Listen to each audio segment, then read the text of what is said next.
nilai-nilai budaya di dalam bahasa itu tercermin di dalam bagaimana seseorang menggunakan kata-kata.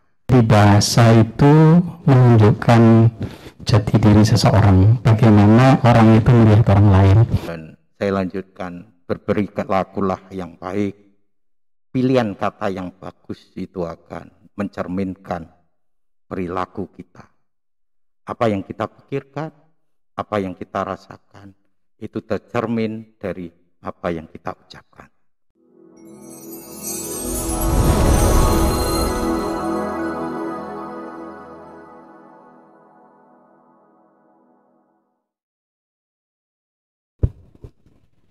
Assalamualaikum warahmatullahi wabarakatuh. Waalaikumsalam warahmatullahi wabarakatuh.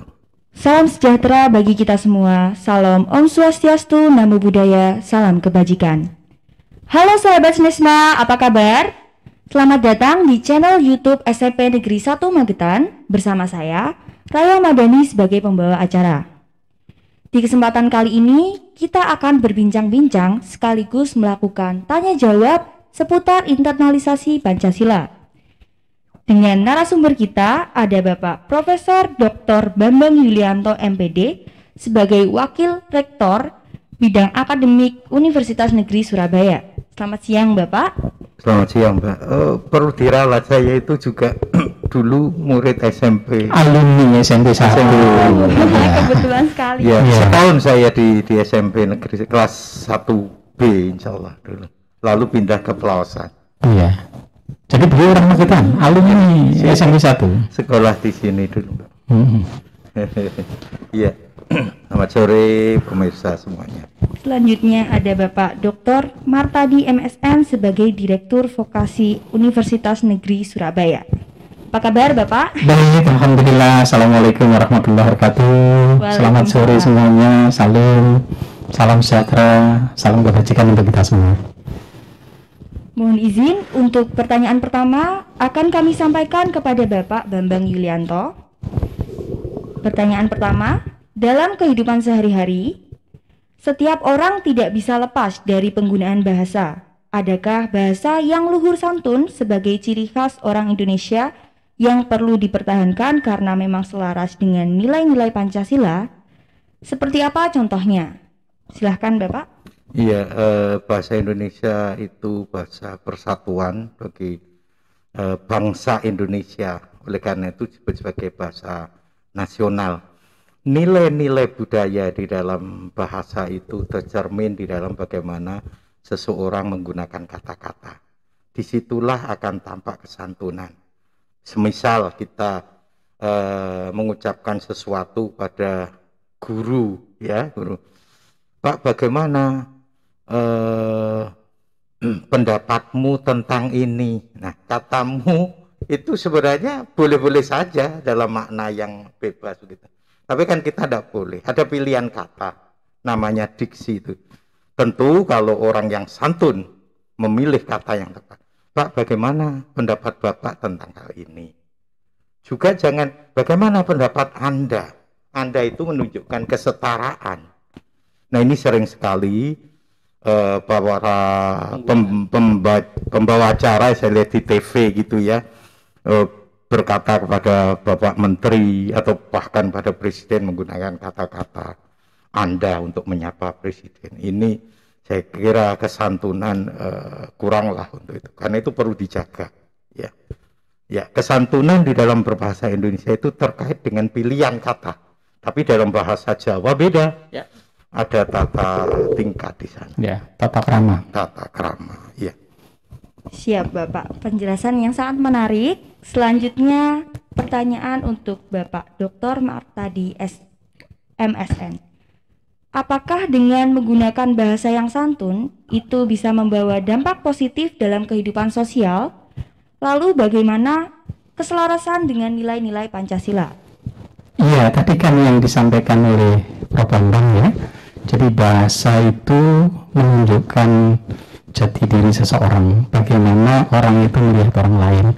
Tentu ketika kita menggunakan bahasa yang santun, bahasa yang pilihan diksinya tepat, akan mencerminkan bagaimana dia melihat orang lain. Ya. Dan dengan bagaimana menempatkan, menghormati orang lain. Tentu kalau itu bisa kita lakukan, maka orang yang disapa pun juga akan bertenang dan kemudian merasa dihargai. Itulah pentingnya mengapa tadi Prof. Bambang menekankan. Jadi kalau kita menggunakan bahasa, itu harus memilih diksi yang tepat dengan siapa kita berbicara, sehingga rasa hormat itu bisa tumbuh. Nah, kalau rasa hormat tumbuh, maka hubungan sosial akan semakin bagus, orang yang disapa juga bagus, lalu hubungannya menjadi bagus, kemudian citra diri orang yang menyampaikan bahasa tadi juga di mata orang yang diajak berbicara juga bagus. Inilah sesungguhnya wujud dari implementasi nilai-nilai Pancasila secara konkret dan sederhana. Kalau ini kita lakukan, maka saya yakin kita sesungguhnya sudah mengimplementasikan nilai-nilai Pancasila itu dalam kehidupan secara real. Tidak usah yang terlalu besar, tetapi dalam hal-hal konkret, real, bagaimana kita menempatkan diri kita berkomunikasi dengan orang lain. Siap, Bapak. Ya. Bahasa adalah jati diri. Ya. Pertanyaan selanjutnya untuk Profesor Dr. Bambang Yulianto, EPD.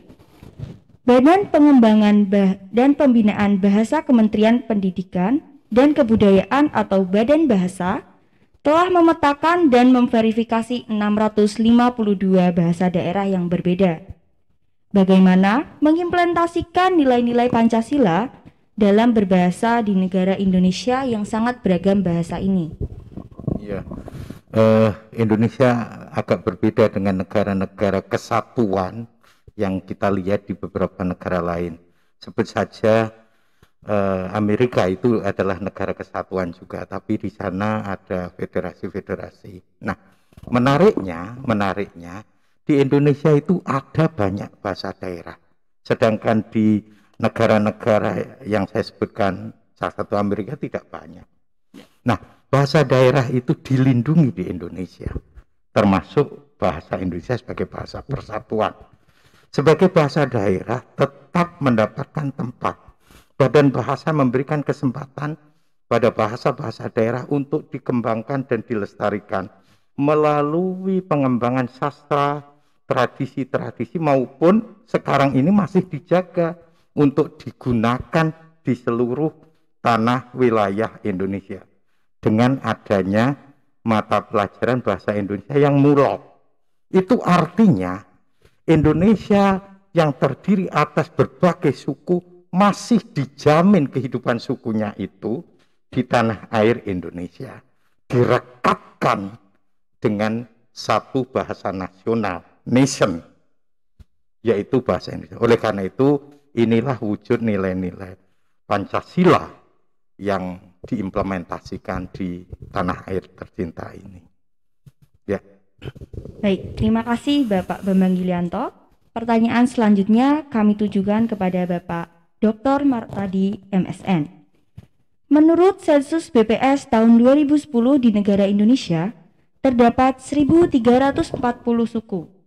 Bagaimana mengimplementasikan nilai-nilai Pancasila dalam kehidupan sosial masyarakat di negara Indonesia yang sangat beragam suku ini, Bapak? Iya, jadi ini satu pertanyaan yang sangat menarik ya. Jadi keberagaman suku di Indonesia itu harus dipandang sebagai sebuah anugerah. Karena jati diri bangsa kita, Indonesia kita itu adalah kebinekaan. Jadi perbedaan itu tidak boleh dipandang sebagai sebuah pemecah, tetapi perbedaan itu justru mempersatukan. Ketika keberagaman tadi hilang, maka menjadi tidak adalah Indonesia. Karena Indonesia ada karena keberagaman dari berbagai suku itu. Maka menurut saya sangat tepat kalau kemudian kita butuh untuk mempersatukannya. Caranya apa? Salah satunya adalah dengan menggunakan bahasa. Jadi bahasa Indonesia itu bukan untuk mematikan suku-suku yang lain, tetapi bahasa Indonesia adalah memudahkan komunikasi antar suku. Disitulah kemudian akan terjadi hubungan yang lebih erat antar suku itu dengan tetap menjaga, melestarikan puncak-puncak budaya, puncak-puncak kearifan di masing-masing suku itu.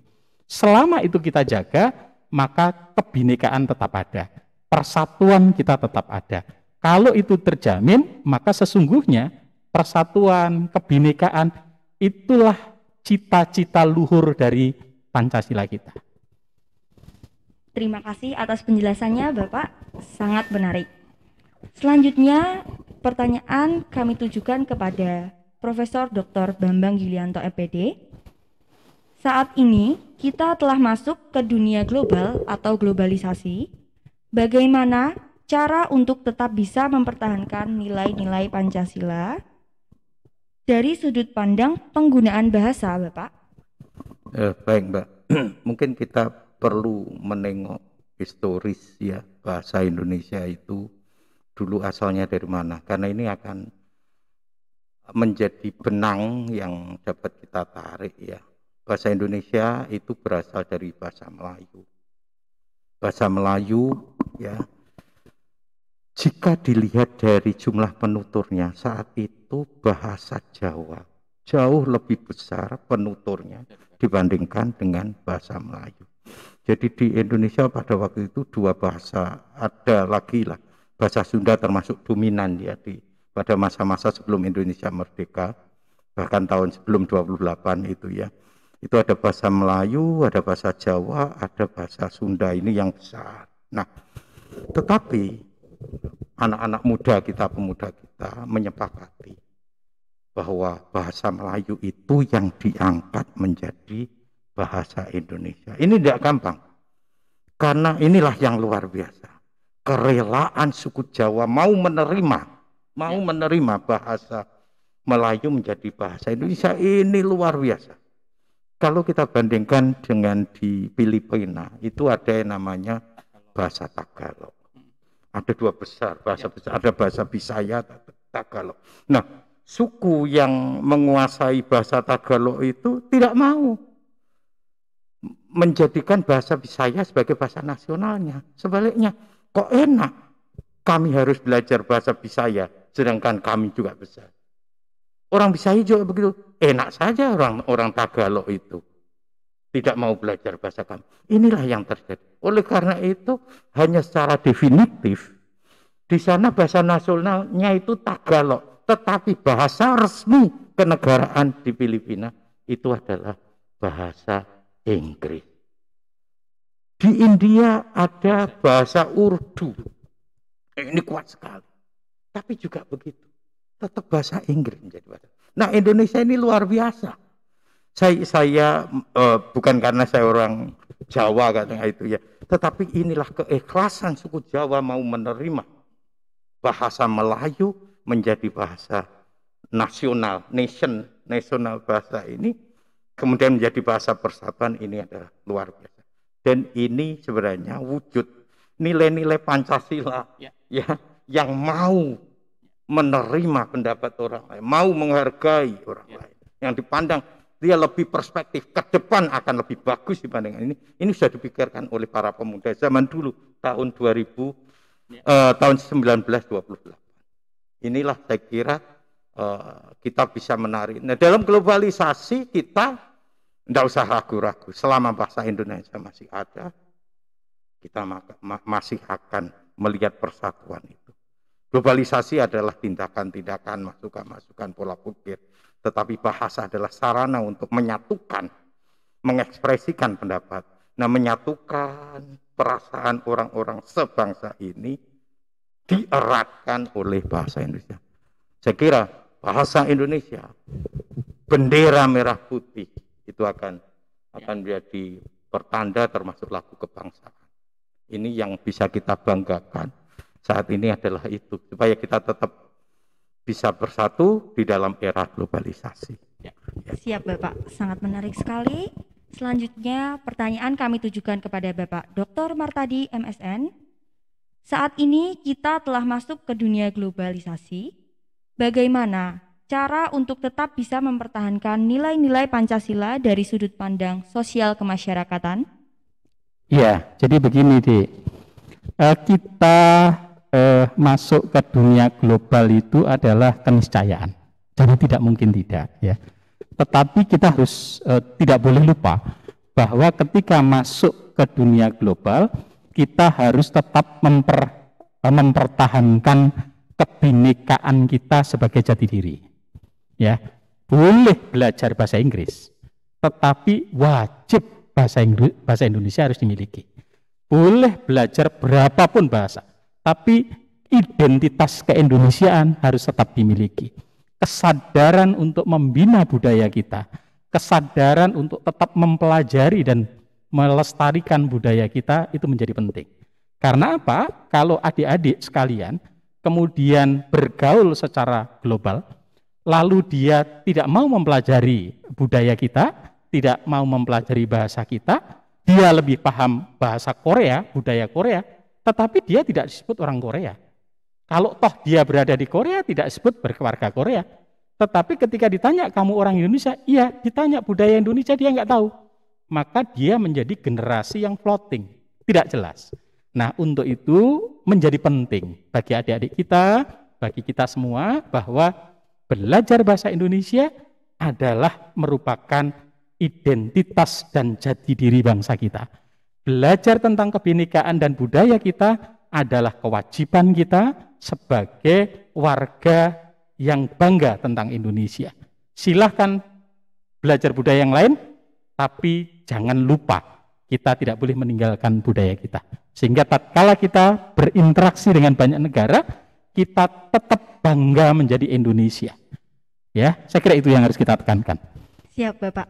Terima kasih atas penjelasan yang telah diberikan. Karena waktu sudah hampir usai, mohon berkenan kepada Bapak Bambang Yulianto dan Bapak Martadi untuk memberikan closing statement dimulai dari Bapak Martadi. Silakan Bapak. Ya, jadi bersyukur kita semua adik-adik sekalian dilahirkan di Indonesia. Ini sebuah anugerah. Untuk itu tidak ada cara lain. Karena ini sebuah anugerah, kita harus bangga dengan cara mempelajari, merawat kebinekaan kita hari ini. Saya yakin kalau adik-adik sekalian bisa menjadi duta-duta kebinekaan Indonesia, maka ke depan Indonesia akan semakin jaya. Selanjutnya untuk Bapak Bambang Yulianto, kami persilahkan. Saya menggarisbawahi itu dan saya lanjutkan, berperilakulah yang baik. Pilihan kata yang bagus itu akan mencerminkan perilaku kita. Apa yang kita pikirkan, apa yang kita rasakan, itu tercermin dari apa yang kita ucapkan. Terima kasih, semoga semuanya bisa melakukan yang terbaik untuk bangsa ini. Baik, terima kasih banyak atas ilmu dan wawasan yang telah diberikan. Sama-sama. Semoga ilmu yang kami peroleh dapat bermanfaat bagi kami dan orang-orang di sekitar kami. Sekian dari saya, Raya Madani sebagai pembawa acara.